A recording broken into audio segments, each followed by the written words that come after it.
বিয়ে না হলে আমি অন্য ছেলেকে বিয়ে করতাম। চলো ওখানে বসবো, চলো।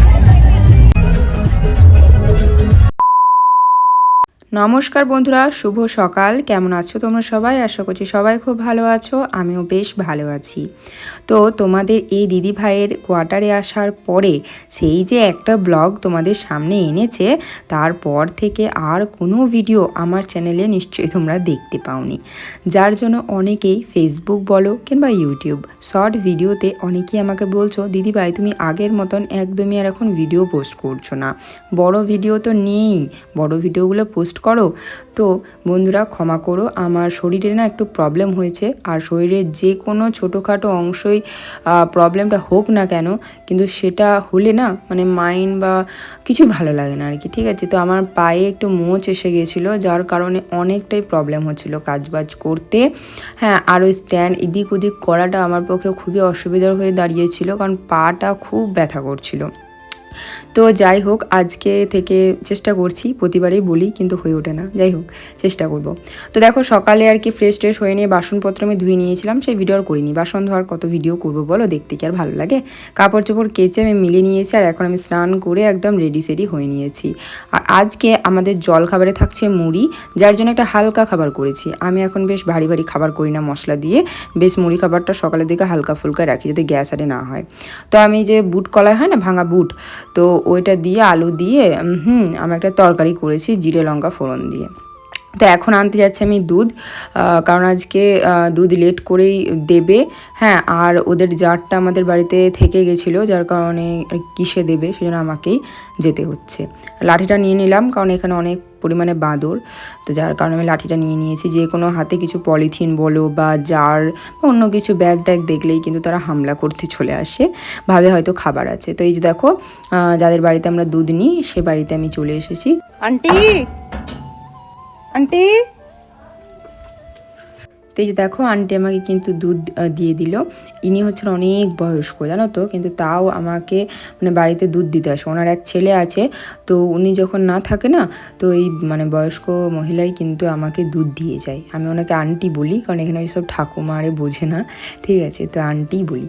তো এই যে দেখো আমি দুধটা এনেই কিন্তু গরম বসিয়ে দিয়েছি, কারণ তোজসোনা উঠে যেতে পারে। এখন মিনিমাম ওই 9টা 10-15 মতন বাজছে। ওর বাবা ওর কাছে শুয়ে আছে বলেই কিন্তু ও ঘুমাচ্ছে। ওর বাবা উঠে যাবে 9:30টার সময় ডিউটি যাবে, তো যে কারণে আর কি আমি এসে চা বসাবো আরেকটা হিটারে, তো ওটা খারাপ হয়ে গেছে, যার কারণে আমি ঠিক করলাম দিয়ে চা বসিয়েছি। আর এখন তোমার দাদাভাইয়ের জন্য জল গরম হতে দিচ্ছি। সকালবেলা আমি ঠান্ডা জলে কাজ করলেও কিন্তু আমার বর ঘুম থেকে ওঠে, তো ওর জন্য আমি গরম জল করে দিই, তো ওই গরম জলেও কিন্তু ব্রাশ করে। হ্যাঁ, আর হচ্ছে কি ও স্নান করার আগেও জল গরম করে দিই। তো আর কি এই যে দেখো তোমাদের দাদাভাই আর কি ঘুম থেকে উঠে পড়েছে, ব্রাশ ট্রাশ করে নিয়ে ও এখন মানে রেডি হচ্ছে ডিউটি যাবার জন্য। আর আমি ওর জন্য খাবারটা টেবিলে বেড়ে দিচ্ছি। তোমার দাদাভাই যাবার পরে আমি একটা কাজে লেগে পড়েছিলাম, সেটা হচ্ছে তোজোর জন্য প্রোটিন পাউডার রেডি করতে। আমার কাছে মাখানার কাঠবাদাম আগে থেকে ছিল, তাই সেটা গুঁড়ো করে আমি একটা জারে রেখে দিয়েছিলাম, বাট এটাতে আরও দুটো জিনিস মেশাতে হতো, সেটা হচ্ছে কাজু আর চীনাবাদাম। তো সেগুলো ভেজে নিয়েছি। আর তোজোর জন্য একটা নতুন জিনিস আমি রেডি করব ভাতে খাওয়ানোর জন্য, সেটা হচ্ছে যে কলাই আর কি, বুট কলাই ভেজে আর কি সেটা ডাস্ট করে আমি জারে রেখে দিব। আমার এত তাড়াতাড়ি হয়ে যায় সব কিছু কাজ করে, আর এই মানুষটা মানে মেয়ে ছেলের ওপরে, বুঝলে, যদি মুখটা সাদা হতো আরো কত কিনা করতো। দেখি মুখটা একবার, তাই তোমার সঙ্গে বিয়ে হইতো না। বিয়ে না হলে আমি অন্য ছেলেকে বিয়ে করতাম, তা বলে কি আমি অবিবাহিত থাকতাম? এই অপমান করবে না, তুমি কি যাবে ভুলে যাবো করে আমার বউ বেটি। তোমার দাদাভাইয়ের কথাবার্তা যা শুনলে, মানে এই যে পরে আমি যখন জিজ্ঞেস করবো না, তখন ও আমাকে বলবো ওগুলো এমনি বলি, ঠিক আছে। মানে এমনি ওর বলাটা যে আমার যে কতটা রাগ ধরায় আর কতটা কষ্ট দেয় সেটা তো উনি বোঝেন না, ঠিক আছে। উনি ভালোবাসার মানুষকে উনি পেয়ে গেছেন, উনি বুঝবেন কেমন যে ভালোবাসার মানুষকে যদি না পায় মানুষের কষ্ট কতটা হয়। হ্যাঁ, উনি সেটা বোঝার কোনো মানে ধারণা আছে। সহজে যে জিনিস পেয়ে যাওয়া হয় সেই জিনিসের মূল্যটা কেউ দেয় না, এই হচ্ছে তার বিষয়। একবার তোমার মনে হয় না মাথাটা ধরে দেয়ালে ঠুকে দিই, মানে কি বউ এত রাগ ধরে এইসব কথাবার্তা। অন্য কাউকে বিয়ে করতে পারতো, ভাই অন্য কাউকে বিয়ে করতে তোকে মাকে কেন বিয়ে করতাম নাকি। যাই হোক বাদ দাও, ওইসব ওর সঙ্গে পারবে না। তো এই যে দেখো গাড়িটা খারাপ হয়ে গেছিলো, তো গাড়িটা সারতে দিয়েছে। আর এই যে আমার হাতের এই যে মেন প্রবলেম, এটা দেখাতেই আমি এসেছি। হ্যাঁ, তো আমি ডগটা দেখিয়ে নিয়ে চলে এসেছিলাম সোজা গিফটের দোকানে গিফট কিনতে। রাত্রে আছে একটা বার্থডে পার্টি, তোমরা অবশ্যই আমি শর্ট ভিডিওতে দেখে নিয়েছো। বাট তোমার দিদিভাই এত আলিশ করে ব্লগ ছাড়ার কোনো নামই নেই, যার কারণে শর্ট আসে খুব তাড়াতাড়ি আর ব্লগ আসে 100 বছর পর। যাই হোক, মেনে নাও। তো এই যে দেখো, আমি আর কি বার্থডে পার্টির জন্য গিফট কিনতে চলে এসেছিলাম। তো একটা টেডি বিয়ার নিয়েছি, 1 বছরের বাচ্চা। হ্যাঁ, বাচ্চা আর মেয়ে, তো মেয়েরা কিন্তু টেডি বিয়ারই বেশ ভালোবাসে। আমি আমার দিক দিয়ে বললাম, আমি এখনও পর্যন্ত বড় হয়ে গেছি, তাও টেডি বিয়ারের দিকে এত চোখ যায় বন্ধুরা। একটা জ্যান্ত টেডি বিয়ার আমার কাছে আছে, তাও আমার ওই টেডি বিয়ারগুলোর দিকে আর কি নজর যায়। যাই হোক, আমার ছেলে এখানে 5টা বল ধরেছে। আর সব থেকে মজার বিষয় হচ্ছে উনি 5টা বলই কিন্তু বাড়িতে এনেছেন, উনি ওখানে ছেড়ে দিয়ে আসেনি। 5টা বল বন্ধুরা, মানে একে এখন সামলানো যায় না। যেখানে খেলনার দোকান দেখবে, খাবারের দোকান দেখবে, উনি ঢুকে পড়বেন আর আমাদেরকে সেটা দিতে হবে। 5টা বল, 2টো ক্যাডবেরি বাড়িতে নিয়ে এসেছেন। মানে কি বলবো বন্ধুরা, আমার থেকেও বেশি এখন আমার ছেলে এক্সপার্ট জিনিস কেনাতে। হ্যাঁ, যাই হোক, তো এখন আমি তোজোকে রেডি সেডি করে ওকে খাইয়ে দিয়ে নিয়েছি। আর আমি এখন রেডি হচ্ছি। তোমার দাদাভাই অলরেডি রেডি হয়ে নিয়েছে, শুধু সোয়েটারটা পরবে। আর হ্যাঁ, আমি এই যে জিন্স প্যান্ট আর এই যে টপটা পরেছিলাম, একটা ক্রপ টপ, এটা সোয়েটার বলতে পারো। তো অনেকে আমাকে বলছে শাড়িতেই নারী এই ওই, ঠিক আছে ভাই, আমি বিশ্বাস করো একটাও শাড়ি আমি এবারে নিয়ে আসিনি, একটাও না। আর হট করে ইনভিটেশন চলে এসেছে, তাই আমার একটাও আর শাড়ি অনলাইনে কেনারও সময় হয়নি। মানে আজকে বার্থডে, কালকে ইনভাইট করে গেছে, আর একদিনের মধ্যে কে তোমাকে শাড়ি ডেলিভারি দিয়ে যাবে ভাই?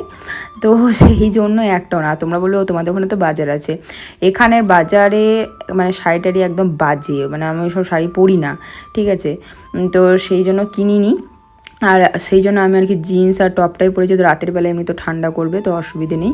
আর এখানে আমি গিফটের নামটা লিখে দিচ্ছিলাম। ওদিকে তোজোর জন্য আমি দুধ রুটি একদম ভিজিয়ে দিয়ে আসলাম, যাই হয়ে যায়, ছেলের জন্য তো খাবারটা করতে হবে, তো ওটা ভিজিয়ে দিয়ে আসলাম। ওকে আমরা খেয়ে এসে ওকে খাইয়ে দিব। তোজোর অবস্থাটা দেখলে, নতুন জামা পরে কেমন শুয়ে ধুলো লাগিয়ে দিল। কে বলবো নতুন জামা পরেছে? বাচ্চাদেরকে নিয়ে একটা সমস্যা। ও আর কি আর 2 বছর পেরিয়ে গেলেই কিন্তু অনেকটা বুজিলকার হয়ে যাবে। আর আমারও তখন শরীর, হ্যাঁ, চেহারা, তারপরে হচ্ছে মাইন্ড, সব কিছু রিফ্রেশ হয়ে যাবে। আর 2 বছর 3 বছর পার হয়ে গেলে, এখন এই 25শে ডিসেম্বরও 2 বছর পা দেবে, তারপরে আর 2-3 বছর, মানে 5 বছর হয়ে গেলেই কিন্তু খুব ভালো হয়ে যায় শিশুরা। হ্যাঁ, মানে বুঝতে থেকে নিজের মধ্যে বোধ শক্তি আসে, মা বাবার একটু চাপ কমে, সব দিক দিয়ে নিজের হাতে খেতে শেখে, আর শেখে, তো অতটা চাপ থাকে না। তো যাই হোক, সব কিছু একদিন ঠিক হয়ে যাবে। এখন মেন উদ্দেশ্য হচ্ছে ছেলেকে সঠিকভাবে মানুষ করা। যাই হোক, এই দেখো আমরা একটু ফটো তুললাম। ওরা কিন্তু সবার সাথেই ফটো তুলছে, যত লোককে ইনভাইট করেছে সবার সাথে ফটো তুলছে। তো আমরা ফটো তুলে নিচে নেমে আসলাম। ওদিকে তোজো অতগুলো বেলুন দেখে বলছে আমি একটা নিব। তো আর কি আরও ছেলে ওর মতনই সেম অবস্থা, সব ছোটো ছোটোদের একই নজর বেলুন। তো আর কি অনেক বেলুন পড়েছিল, আমরা আসার আগে অনেক ছোটো বাচ্চা তো এসেছে, তো ওরা ওরকম আর কি বেলুন ছাড়িয়ে ছাড়িয়ে নিয়েছে, তাই অনেকগুলো পড়েছিল। তাই তোজোকে একটা দিলাম, তারপরে নজর পড়েছিল ওটার দিকে, কিন্তু ওটা তো খুলে দেওয়া যাবে না, তাই না? তো তারপরে আমরা খাওয়া দাওয়া করতে বসে পড়েছি। তোমাদের দাদাভাই আগেই খেয়ে নিয়েছে, আমি তোজোকে সামলাচ্ছিলাম। তো ওই যে দেখো একটা ছেলে কিন্তু ওটা তুলে নিয়েছে, ই বাবা। তো যাই হোক, হ্যাঁ, আমি আর কি খাওয়া দাওয়া করছি এখন। তোমার দাদাভাই ক্যামেরাও করে দিচ্ছে, প্লাস ছেলেকেও সামালছে, আর আমি ওদিকে খেতে বসেছিলাম একটা মানে চেয়ারে। এখানকার খাবারের সিস্টেমটা না একটু অন্যরকম, নিজে নিজে নিয়ে খেতে হয়। দেখো এদিকে অনুষ্ঠান কিন্তু শেষ, তো আমরাও এখন খেয়ে দিয়ে একদম বাড়িতে চলে যাব, কারণ তোজোর খাবার টাইম হয়ে যাবে সেই জন্য। তো চলো তাড়াতাড়ি খাবার দাবার খেয়ে এখন সোজা চলে যাই বাড়ি, আবার ঘুমোতেও হবে তাড়াতাড়ি। তো চলো আজকে ভিডিও আমি এখানেই শেষ করছি, তোমার সাথে দেখা হবে নেক্সট ভিডিওতে। তোমরা সবাই ভালো থেকো, সুস্থ থেকো, বাই বাই।